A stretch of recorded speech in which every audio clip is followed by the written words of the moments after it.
Welcome back ناظرین.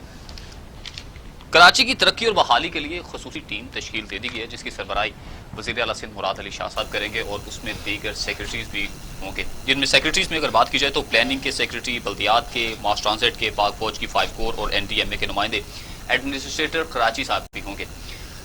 سجاد بھائی صاحب کیا دیکھ رہے ہیں؟ ٹھیک کمیٹی تشکیل دی گئی ہے یا صرف کمیٹی یہ نکلے گی کس کی؟ دیکھیں یہ 5 کور کے نمائندے اور NDMA کے نمائندے یہ اس بات ثابت کرتے ہیں کہ سندھ گورنمنٹ پر جو سول گورنمنٹ ہے اس پر پورا ٹرسٹ نہیں ہے.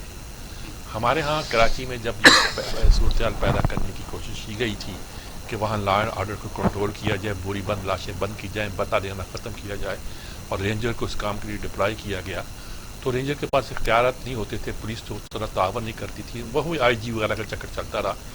تو اس وقت ہم نے یہ کیا تھا، یعنی اس وقت یہ ہر 3 مہینے کے بعد ایکسٹینشن دینے میں اڑی کرتے تھے، لیکن محسوس یہ کیا گیا کہ ایپیکس کمیٹی بنائی جائے.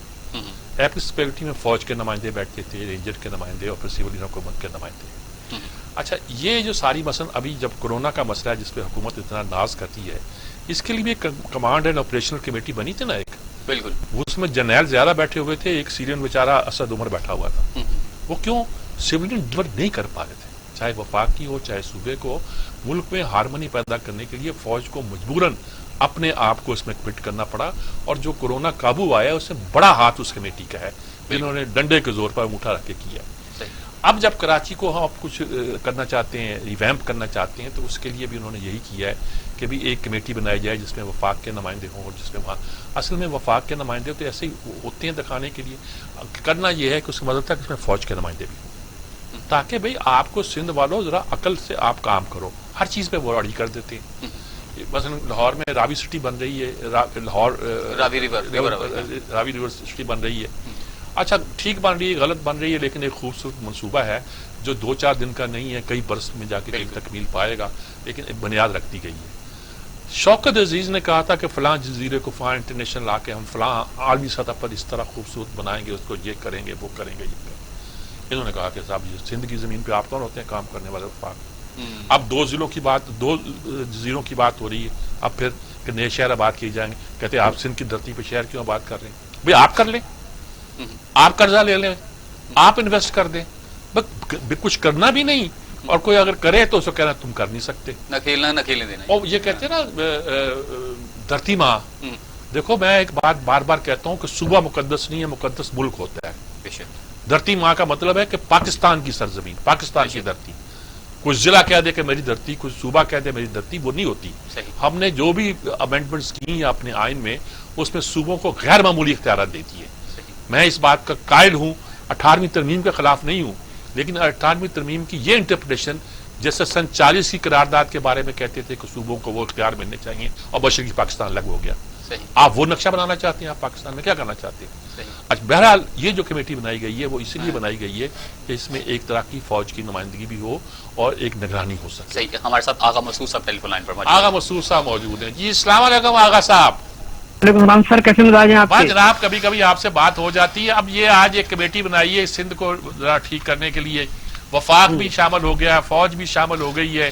سندھ کی حکومت پہ شاید اعتبار بھی نہیں ہوتا. سندھ کی حکومت اپنے حقوق سے، اپنے اختیارات سے دستبردار. کیا کہتے ہیں، کیا علاج ہے؟ کچھ کمیٹی کچھ کام کرے گی؟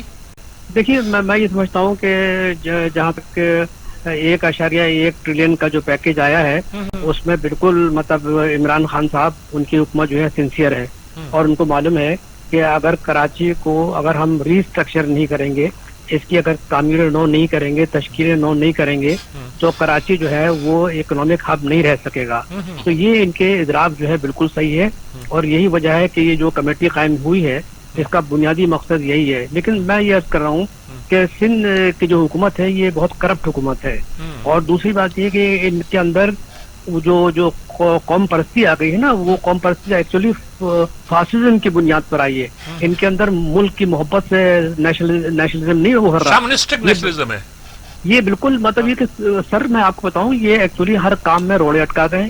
ان کو مطلب ہر چیز میں پیسے چاہیے، ہر چیز میں جو ہے یہ چاہتے ہیں کہ ہم نے 18ویں ترمیم پاس کی. بھائی 18ویں ترمیم آپ ثاقب نثار صاحب سے پوچھیں کہ یہ کیا 18ویں ترمیم کیا قومی اسمبلی میں پاس ہوئی تھی کہ نہیں ہوئی تھی. یہ گئے تھے رضا ربانی اور یہ کہنے لگے کہ صاحب اس کو انڈورس کر دیجئے سپریم کورٹ نے. تو ثاقب نثار صاحب میں آپ کو کوٹ کر رہا ہوں, یعنی میں کورٹ کی منٹس کوٹ کر رہا ہوں آپ کو. تو ثاقب نثار نے پوچھا کہ ربانی صاحب یہ بتائیے کیا آپ کی یہ 28 ترمیم نیشنل اسمبلی میں ڈیبیٹ ہوئی تھی, پاس ہوئی تھی؟ کہنے لگا سر ڈیبیٹ نہیں ہوئی تھی, بلکہ پولیٹیکل پارٹیز جو اس میں شامل تھی انہوں نے اپروو کیا. تو آپ مجھے بتائیے, اور پھر یہ جو ابھی آپ جو جملہ کر رہے تھے 18ویں ترمیم میں کوئی خلاف نہیں ہے, لیکن یہ کہ 18ویں ترمیم سے جو ان کو پیسے ملے ہیں, اتنا زیادہ صوبوں کو پیسے ملے, آپ مجھے بتائیے سندھ کو جو پیسے ملے وہ کہاں گئے, کس قسم کی مطلب ڈیولپمنٹ ہوئی ہے, کون سے پروجیکٹ ہیں جو جس کو ہم کہہ سکتے ہیں کہ بھائی سندھ کی حکومت نے یہ پروجیکٹ کیے.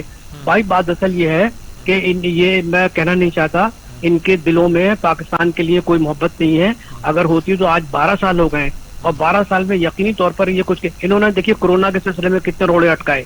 کبھی مطلب یہ کہ جو اسمارٹ لاک ڈاؤن ہوا یا حکومت نے جو کام کیا, اس کی وجہ سے آپ ساری دنیا کہہ رہی ہے کہ بھائی پاکستان جو ہے ایک ایگزامپل ہے. اس میں اللہ کی بھی مدد شامل تھی, ہمارے رسول کی دعائیں بھی شامل تھی. لیکن یہ جو لوگ ہیں یہ ایکچولی ان کے اندر نہ تو ملک سے محبت ہے, ان کی اگر صرف ایک چیز ہے کہ یہ پیسے سے محبت کرتے ہیں, ان کا ایمان پیسہ ہے, ان کے ہر چیز پیسہ ہے. تو چنانچہ جب یہ صورتحال ہو تو آپ یقین کریں کمیٹی یقینی طور پہ کام کرنا چاہیے, اور اس میں ظاہر ہے کہ اس کے لیے اداروں 5 کور کا نمائندہ بھی ہے, اور وہ ہماری جو ڈیزاسٹر مینجمنٹ ہے اس کا نمائندہ بھی ہے. غالباً یہی چیک اینڈ بیلنس رکھنے کے لیے کیا گیا شاید. بالکل سر, یہ چیک اینڈ بیلنس ان پہ بہت ضروری ہے. اس کی وجہ یہ ہے کہ دیکھیے میں آپ سے بالکل یعنی بڑی وثوق سے بات کر رہا ہوں, آپ سے زیادہ کراچی کو کون جانتا ہو, آپ یہاں کے لٹری فیگر بھی رہے, آپ اتنے بڑے اخبار نفیس و کالا نویز بھی ہیں. میں صرف یہ کر رہا ہوں کہ دیکھیے کراچی کا جو جیسے عمران صاحب نے فرمایا تھا کہ انجن آف گروتھ, تو مطلب یہ کہ اب چیف جسٹس صاحب نے کہا کہ بھائی کب تک یہ انجن آف گروتھ رہے گا, until unless actually you bring about basic changes in the infrastructure of Karachi. تو یہ جو اتنا بڑا مطلب پیکیج آیا ہے, اس پر اگر فوری طور پر کام نہیں, خود آرمی چیف صاحب نے فرمایا ہے کہ میں 3 سال میں اس چیز کو مکمل کرواؤں گا. اور جب آرمی چیف صاحب نے یہ بات کہی تو اس وقت کراچی کے جید صنعت کار اور تاجر بیٹھے ہوئے تھے, اور تقریباً 3.5 گھنٹے کی ان سے ملاقات رہی. اتنا بڑا وقت تو نہیں ہوتا آرمی چیف کے پاس, لیکن he wanted to hear them what is their complaint. ہر ایک نے مطلب شکایت کی کہ Sindh government is responsible for the decay and destruction of Karachi. تو جب یہ بات خود مطلب یہ کہ دو بدو ہوئی ہے, صنعت کاروں نے جب یہ بات کی ہے, تاجروں نے بات کی ہے, تو اس کا مطلب یہ کہ دال میں کچھ کالا ہے. تو اب یہ جب کمیٹی بنے گی تو یقینی طور پر یہ کہ یہ کام ہوگا. اور یہاں ایک اور چیز ابھر رہی ہے, وہ سینسس کا مسئلہ ہے. آج جو جماعت اسلامی نے بڑا مطلب بینر لگائے ہیں کہ کراچی کی آبادی کو 1.5 کروڑ دکھلایا جا رہا ہے, حالانکہ کراچی کی آبادی 2.5 کروڑ سے 3 کروڑ تک ہے. تو اس چیز سے بھی مطلب یہ کہ بڑا تصادم کے جو ہے صورتحال نظر آ رہی ہے. تو میں یہ عرض کر رہا ہوں کہ دیکھیے ایک تو انہوں نے کیا کیا سندھ گورنمنٹ نے کہ پورا نظام جو بلدیاتی نظام ہے which is responsible actually to bring about a change in the city or in the different districts, اس کو بدل دیا اور بیوروکریسی کے حوالے کر دیا. اب بیوروکریسی جو ہے نا اس کی وہ ٹریننگ جو ہے نا وہ تو اسلامی بنیادوں پر تو نہیں ہوئی, ان کی ٹریننگ تو فرنگیوں نے کی ہے کہ عوام کو جو ہے, اور بیوروکریسی میں سارے لسانی بنیادوں پر اپائنٹمنٹ کر دی. بالکل سر, آپ مجھے بتائیے کہ دیکھیے ایک چھوٹی سی مثال بتاؤں, سندھ سروس ایکٹ ہے, آپ نے بھی پڑھا ہے, آپ مجھ سے زیادہ قابل ہیں. سندھ سروس ایکٹ کے تحت بلدیاتی نظام میں سارے مقامی لوگوں کو رکھتے ہیں, ایک آدمی بھی نہیں ہے. میں کہتا ہوں چلو اردو اسپیکنگ کو چھوڑ دو, آپ پٹھانوں کو رکھیں, پنجابیوں کو رکھیں, کسی کو آپ نے رکھا کوئی نہیں ہے. صرف اندرون سندھ سے لوگ آئے ہیں جو خود بھی ذمہ دار ہیں سندھ کے ایکسپلائٹیشن میں, سندھ کی غربت میں, افلاس میں, محرومی, تندرستی میں, یہی لوگ شامل ہیں. تو آپ یہ صورتحال ہے. اور اگر میں سمجھتا ہوں کہ بالکل عسکری اداروں کے سلسلے میں آئرن ہینڈ رکھنا چاہیے. یہ ہمارے وطن کا مسئلہ ہے, ہماری وطن کی یکجہتی کا مسئلہ ہے, ہماری خود مختاری کا مسئلہ ہے, سالمیت کا مسئلہ ہے.